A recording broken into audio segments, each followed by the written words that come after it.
Well, trending now, as artificial intelligence grows, the Boy Scouts are trying to keep up. Scouting America says members can now earn merit badges in AI and cybersecurity. The organization, formerly known as Boy Scouts of America, says the AI Badge Challenge scouts to learn about deep fakes and how AI impacts the real world. Scouts can also earn the cybersecurity badge by learning about tools to keep their families and themselves safe. Scouting America says the purpose of the badges is to stay relevant in a digital world. The California Highway Patrol giving a driver points for creativity, but there's one problem. The license plate is hand-drawn. Officers say they pulled the car over last week. The driver claimed to have lost the original plate, so they drew their own. They have to pay about $200 in fines, costing them a lot more than if they just replaced the plate. And was it the actual number, the actual real license plate? Looks as if perhaps. Maybe. Firefighters rushing to the rescue of a dog trapped in floodwater in California. The dog was sitting on top of this pile of debris, wet and shaking. While water moved around her yesterday, fire crews broke out a ladder and waded into the water to carry that little pup to safety. Aww. An animal shelter is now taking care of that dog, believed to be about 3 years old. They're trying to track down any possible owners. Poor kid. Little survivor there. Well, folks love to travel to Michigan every fall to check out all the leaves changing colors. But you know what? They're having trouble in other parts of the country. You talk about wasting some money on a trip when you don't see the colors. Fox's Ted Lindner explores what's making autumn less vibrant this year. With autumn in full swing, fall is my favorite season. A number of folks flocking to parts of the country to take in the fall foliage aren't so impressed. You have kind of a shortened color season, and the colors in some cases are muted. Weather experts say weeks of stubborn drought heading into this season are to blame.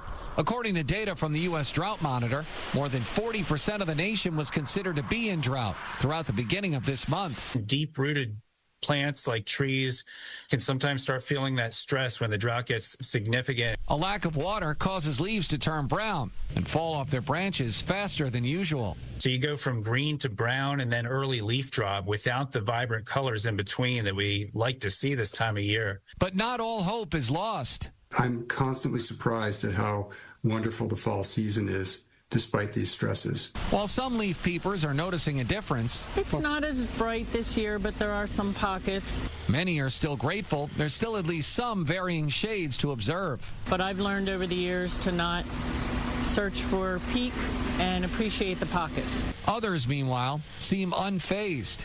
Coming from Florida, where we don't have 4 seasons at all and nothing changes color, it just goes from green to greener.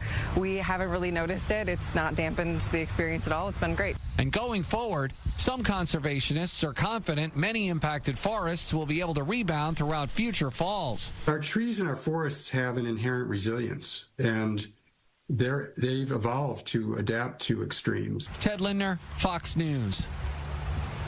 How's our You just asked him, how's our colors? He's like, we look great. He goes, oh, we look great. No, what about the fall colors? How are our fall colors? When in doubt, just say something nice. No, you understand what I'm saying? Are our fall colors good right now? Our color. Yes. They're a little behind because it's been so dry. Yeah. Now, when the sun is out, that's the best time to see the colors. Okay. So always go out when the sun is out. But you do look nice, Terry. No, our colors are pink. Tomorrow, the sun is going to be out. So if you want to go take a drive up to your favorite state park, take a drive tomorrow. Right now, it's cooling off 59 for us, 59 how. There's 54 in Port Huron. We're going to get down to 39, but it's quiet for tonight. And there it is. Sunshine tomorrow.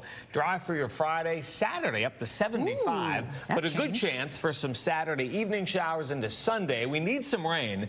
And it looks like for the second half of the weekend, we're going to get some. But tomorrow, sunshine. Go see the colors. You won't be disappointed. Yeah, good weekend, Alex. Thanks, Rich. And thank you so much for joining us for the news at 6. TMZ is next. We'll see you back here at 10, the Edge at 11, and the Pulse at 11:30. And your colors look great. You're funny. Both of you are very funny. Very, very funny. Where are the birds?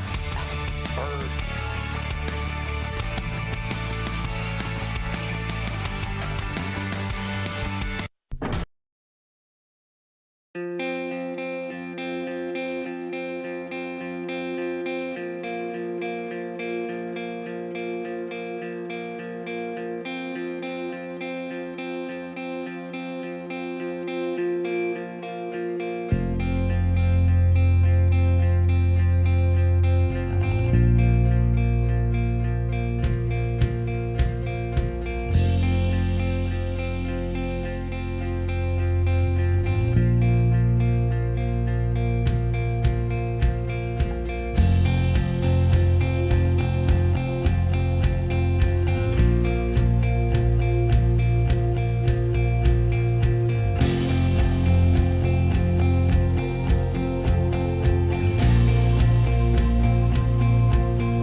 Can you hear us, Jeff? 5, 4, 3.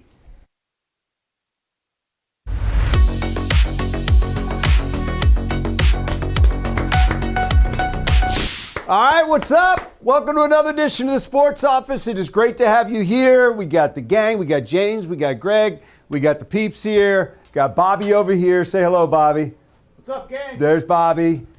Over here is Tom with the Zoom room. You may say, why is there a Zoom room, Dan? Well, there's a Zoom room because you can join the show by going right there and tapping on that QR code. He's an expert now. I got that thing down. Doesn't miss it. I got that thing down. Never misses. It only took me now. like a month. You can tap that QR code. That'll put you into the Zoom room. Once you're in the Zoom room, then you can join us, and we're going to bring you up on the show. We'd love to hear your takes on the things we got going on tonight. We got guests. We've got your takes. We've got the Wings playing tonight. We'll keep you up to date on that. Woody's been out there all night. He's going to keep us up to date on the game and join us tonight on Fox 2 News at 10 and The Edge at 11. So without further ado, we will bring in our guest. We hope he can hear us because we weren't sure he did a moment ago. So this is live stream? Yeah. It's a live stream. Live stream. Rieger, can you hear us? Oh. Can you hear us? We see him. Can you hear us? He's smiling. He doesn't hear us. I'm going to We're gonna- text him and ask him. This is live right here. I'm going to text him. I'm going to say, Rieger, can you hear us? That's Well, clearly not he maybe can't hear us. the look we Can you want to hear show. us? No, it's not. That's not the look of someone who can hear us. Yeah. It's not. It does not look like somebody that currently hears us. Yeah. It's a quizzical look He looks confused. of a man who does not hear what we're saying to him right now. Befuddled? He can't hear us. She says, no. Check your Zoom. Is this good? Is this quality television This is good, right here? man. This is live. This is where things are going on. So I said, check Fumble. your Zoom. He can't hear us. You can see us. We might have to go the Birchie route.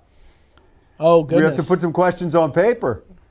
All right. Well, we haven't heard him yet, so maybe Try to there we re-enter go. Zoom. This is the greatest first 2 minutes of this show's history. I don't know if this is good. It's the best 2 minutes I've had. This All isn't right, take good. him down and try to re-enter the Zoom, and then we will try again. There it is. Wow. So we got a lot going on. In the meantime. I do want to talk about the Lions, and I do want to talk about the Tigers, which is what I want to talk to Rieger about because he was there yesterday. Or was it 2 days ago? It was yesterday. Monday. Was it Monday? What's today? Today's Wednesday. Today's what? Dude, let me tell you something. Sunday night, got home, hit the pillow like 4:30, getting out of Kansas City. Right. Monday was a blur. And then it's like, now the game's not till Monday. Right. So Wednesday is Thursday, and Thursday is Friday. And today, which is Wednesday. is actually Tuesday. Because the players they're are off off. today. They're off, yes. So it's Wednesdays. So my mind and my clock is strictly on an NFL thing. So when they play Sunday night and then it's not till Monday, I have no idea. Remember what when day they it played is. 1 o'clock games every week? Every on week Sundays? they had 1 o'clock games. We look at the schedule and it would be 16 1 o'clock games. Yeah. And maybe 1 4 o'clock game because Yeah. they played Arizona Or a every Thursday year. night game or or something like something, yeah, that. right. Now it's like not easy to keep up with everything anymore. But you can keep up with it because there's a bye coming, and that week I'll know what's going on, which is a good thing. Yes. Does it change how you do things? A Monday night game? No, I mean it's just it's probably like the players. It's an extra day to prepare. But it kind of here's what I love. What I love about the NFL is the routine, and mostly when it was a lot of 1 o'clock games because. And I know you're producing the pregame show, so you have a lot of that stuff going on. But pretty much during the NFL season, I can tell you, I know what I'm doing every Monday, every Tuesday, every Wednesday, Thursday, Friday, Saturday, Sunday. I know on Monday I'm sitting down with Jared Goff, and I got to interview coach for the radio, do the radio show, do the TV show. Tuesday, I'm doing the coach's scouting report, which we do in the morning. Wednesday is my no Allen Park day. I don't go out there. I'm here, obviously. Thursday, I interview a coordinator in the morning, a player in the afternoon, and Friday I interview the coach for the pregame show for radio.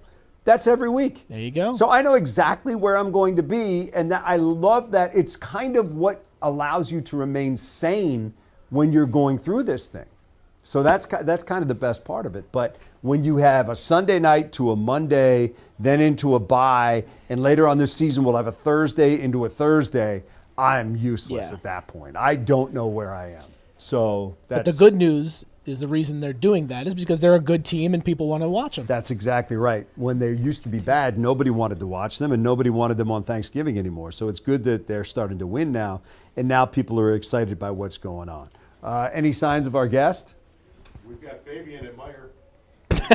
Rieger just checked out. Rieger's here, but he's not showing any signs of like he's watching us. Let's try him again. Let's see if he can hear us again. Roll the dice. Rieger, can you hear us? He somehow got darker. No. He can't. Can you hear us? Can he see us? Still not hearing us. I'm more worried if he's being fed because he looks like a hostage. Can you hear us? Can you hear us? I'm curious if anybody can hear us. Yeah, that's not probably great. not good. We'll try somebody else. Try somebody else. Try Fabian. Put Let's him say hi on to Fabian. Zoom hold. Fabian, can you hear us? Oh my gosh, there she is again. She's shopping again. Detroit's team, the Lions. That is true. Maybe she can't hear us. Maybe nobody can hear us on the Zoom tonight. Fabian, can you hear us? I can hear Dan. You know, I was at we had a streaming seminar yesterday, whatever they call it, and we were in there talking about the sports office, and I was telling them that we have a guy with a dog named Cocaine, that we have a woman who shops in Meijer all the time, and somebody chimed in from the back, probably getting paid to join you from Meijer, and I'm like, ain't America great? Right. You know, I mean, if we're selling Lions gear at Meijer with her, that's okay. We can do that. Yes. Yeah. So apparently nobody can hear us on the Try Zoom, Papa right? Dot, then we'll know for sure. Try Papa Dot. See if he can hear us. Papa Dot, you got us, man? I don't think he can hear us.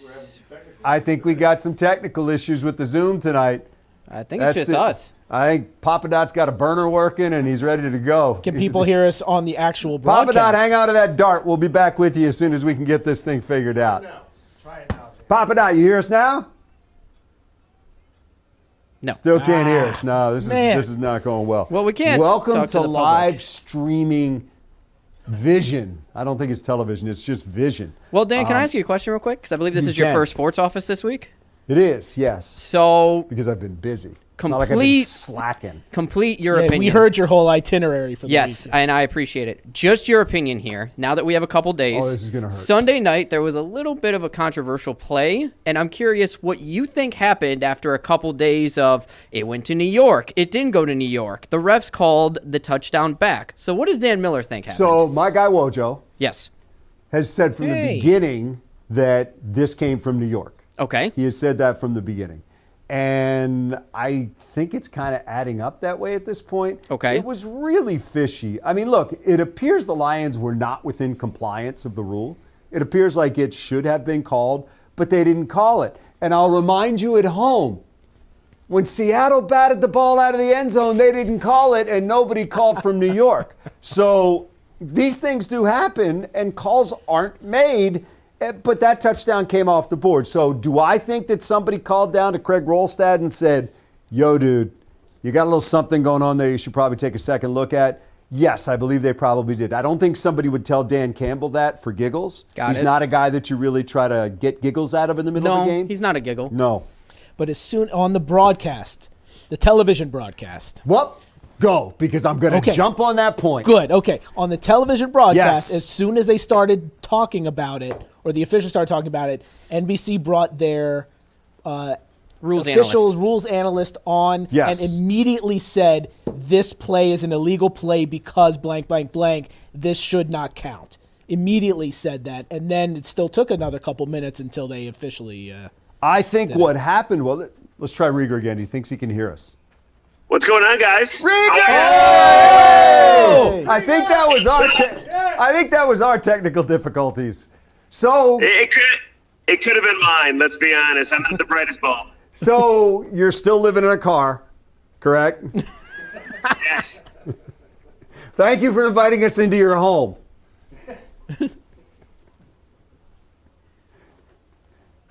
Oh, wow. Can you hear us or do we lose you? That was a good interview. hear two feeds. I hear like an echo what you just said, and then I hear you. Okay. What do we think that is? Okay. If you're on hold on the Zoom, mute your mic. Okay. So, Riga, we were just talking about this whole Lions touchdown that wasn't thing. And Wojo's been on the bandwagon the whole time saying that it came from New York. Canner just brought up a point, which I think is a good one.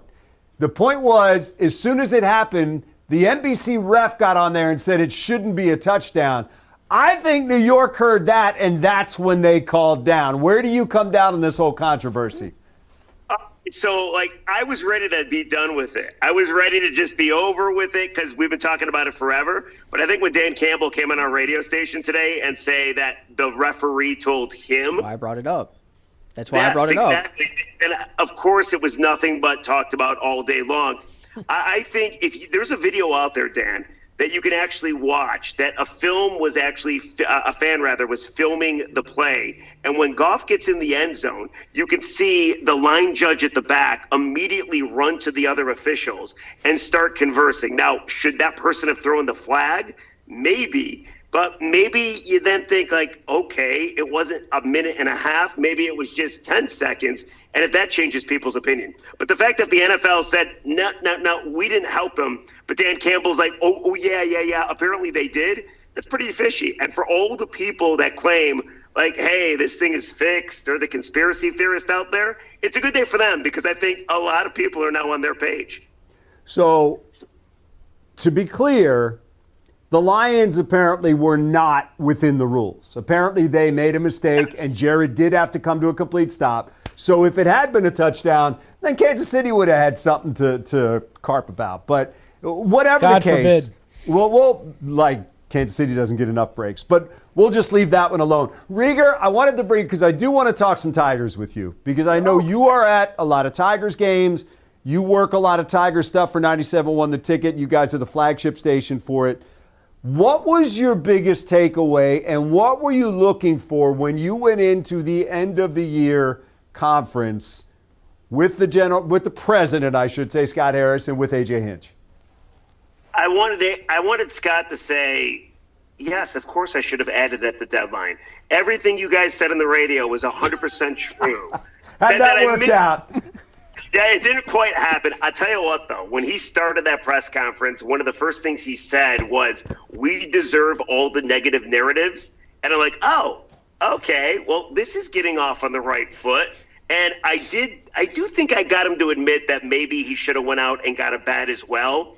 But I think the biggest issue that a lot of fans had a problem with was the deadline, and the fact that they were 9 games up in the division, the fact that they were one of the best teams in the American League, and that Scott Harris got you Chris Paddock and Charlie Morton.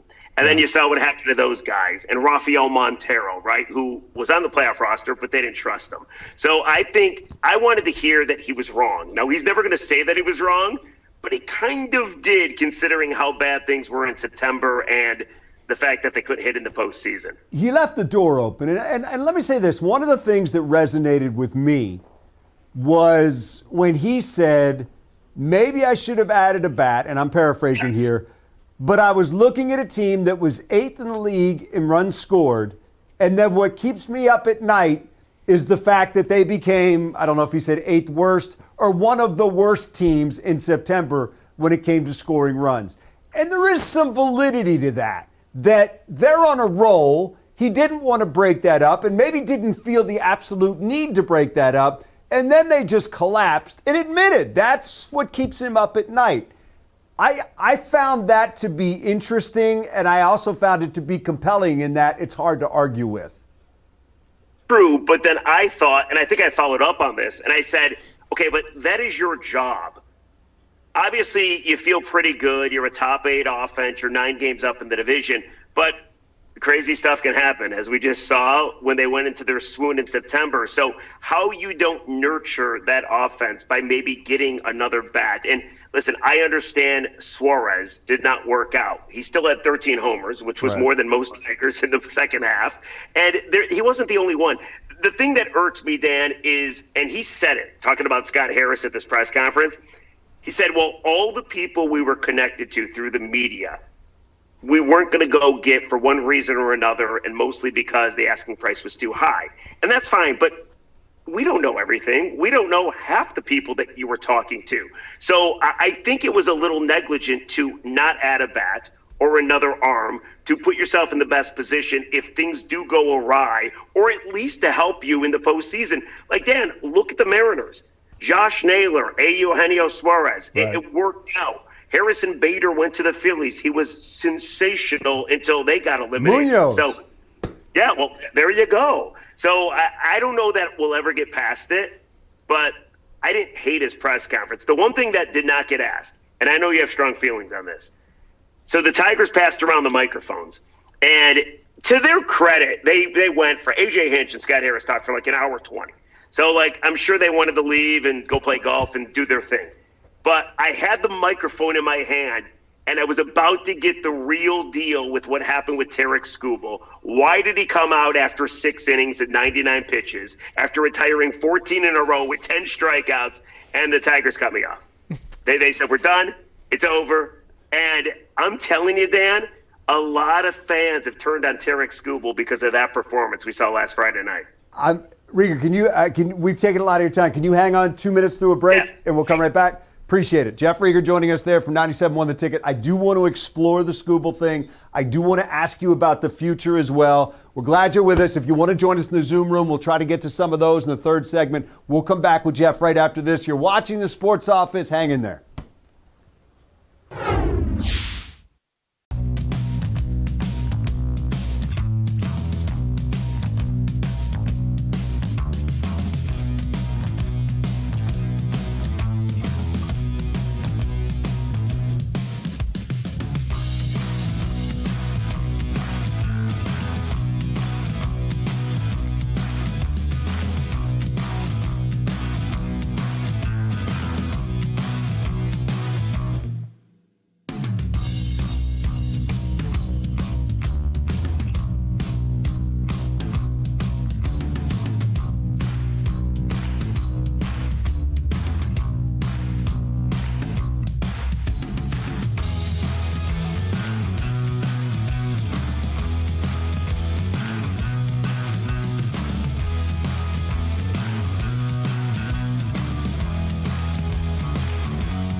Back on the Sports Office, Jeff Rieger, 97.1 The Ticket's with us. You hit on the Skubal thing before we went to break there, Jeff.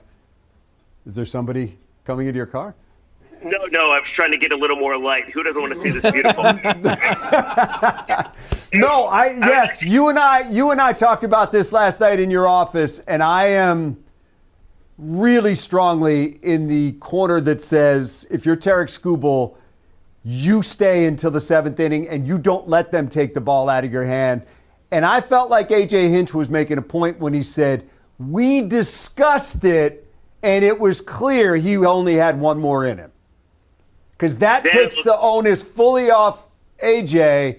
and at least spreads it a little bit over to Scooble. I totally agree with you. And you and me and Birchie and Wojo, we were yelling about this when you guys were in for Lions Review the other day. I think it looks so bad for Tarek Skubal. And listen, this guy is sensational. The best. And he's done his job. But I think it's interesting that a lot of Detroit fans want him traded now because of Friday night. If you don't believe me, I did a show yesterday, and I simply said what changed. And we had full phone lines, and it was all Friday night. And then it doesn't make matters better that if you were watching baseball yesterday, Freddie Peralta for the Brewers went up to his skipper and said, I want to come back for the 6th. Like, please, let me campaign. And they put him back out there, and he gave up a home run. And then you watch the starter for the Dodgers go a complete game. And everybody is comparing those guys to Tarek Skubal. And I don't know how, if you're Skubal, I don't care what Boris says, that you have to have a pitch count or what. I don't know how you don't go back into that game. And, of course, they coughed up that run and ended up losing because he couldn't go 7. Yeah, no, it's even if he says, and I think we talked about this the other night, give me 1 batter, give me 2 batters, give me 3. We can come get you if we have to, but nobody was touching him.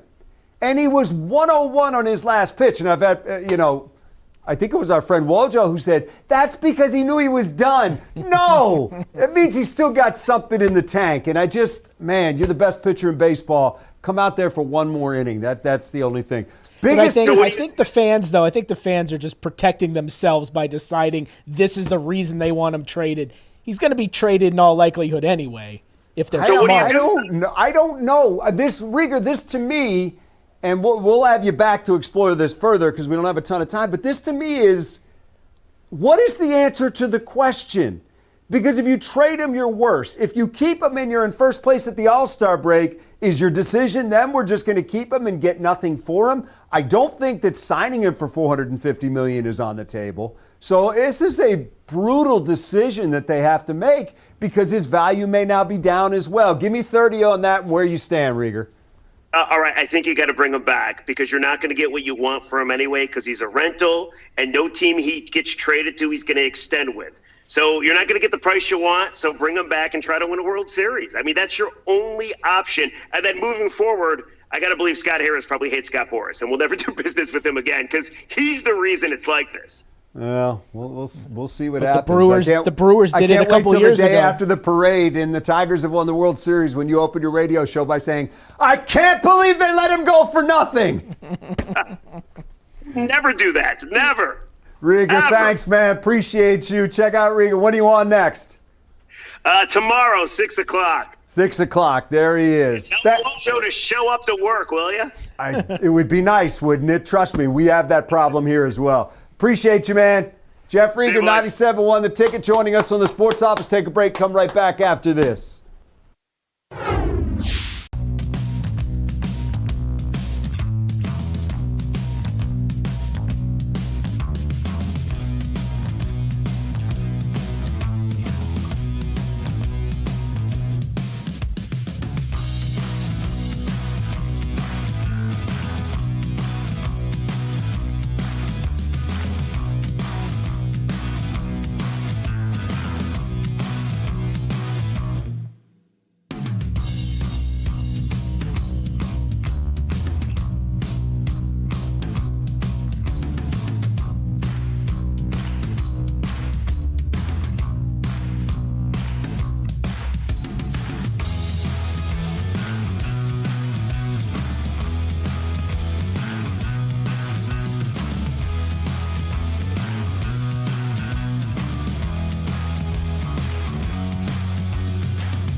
All right, you can join the show via Zoom. You just go in there and click on that thing, Mabob. The QR code. We got Brian in the Zoom room. Brian joining us tonight. What's up, Brian? Brian. What's going on? What's going on, guys? What's on your mind tonight? Matt, great points on the Tigers tonight. Excellent points with Skubal. I got the other side of the Illiches, the Red Wings. Goaltender issue. I know it's young yet, 3 games in. Do we have an issue yet? Well, I would say the fact that Cam Talbot was in. Who's in tonight? Cam Talbot. So Cam Talbot, apparently until 3 he's in a not, row. your off-season acquisition of Gibson at this point kind of didn't work in the first game. But look, he's going to get another chance here soon. And they got to hope that they can get 2 guys going. So the answer is, I don't know. At this point, we don't know, as they say in the movie. But Talbot was so good the other night that he was the reason they even had a shot in that game. Oh, he kept us in the game for sure. Yeah. And Gibson, Gibson has a history, so I think, you don't give up on him 1 week into the season. You got to see. But you ride the hot hand. Oh, no doubt. Especially after the key thing Talbot would be, played. man, get off to a good start. Let's not have something where you have to chase like they have the past 2 years, and then they run out of gas. So, Brian, appreciate it. Thank you for joining us. Come back and join us again sometime. We'll talk some Wings with you. By the way, Wings tonight, scoreless, first period with Florida. Woody's out there. We'll have highlights coming up later tonight on Fox 2 News at 10 and The Edge at 11. Our thanks to Jeff Rieger.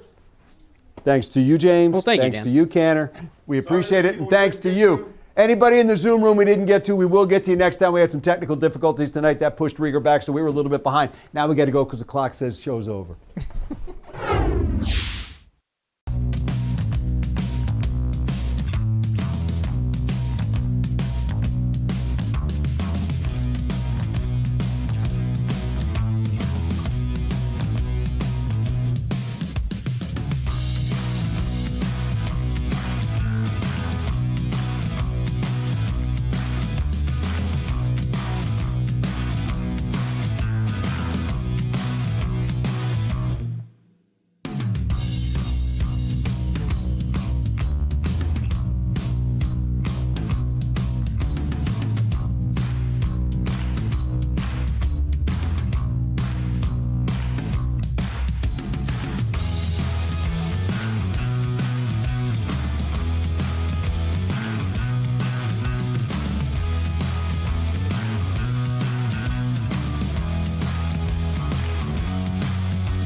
The voice of the Detroit Lions. From Fox 2 in Detroit, Dan Miller. From Fox 6 in Milwaukee, Lily Zhao. Lily, by the way, you have some fans here in Chicago. I've got Brewers fans hassling me to tell me how much of a fan they are of Lily Zhao, and they watch First and North. Oh, that's so kind. I love that I've got fans in Chicago. So thank you guys. And I just love that people are watching our show. So it means we're putting out a great product. So that's great to hear. Thanks, Lou. And from Fox 9 in Minneapolis, Pierre Nugent. All right, guys, let's get into it. Let's take a look first at the NFC North standings. The North right now, the only division in football where every team has a winning record. Packers leapfrogged the Lions into first place. Green Bay beat Cincinnati. The Lions lost to the Chiefs. Don't look now. Bears have won 3 straight and have done so in back-to-back seasons.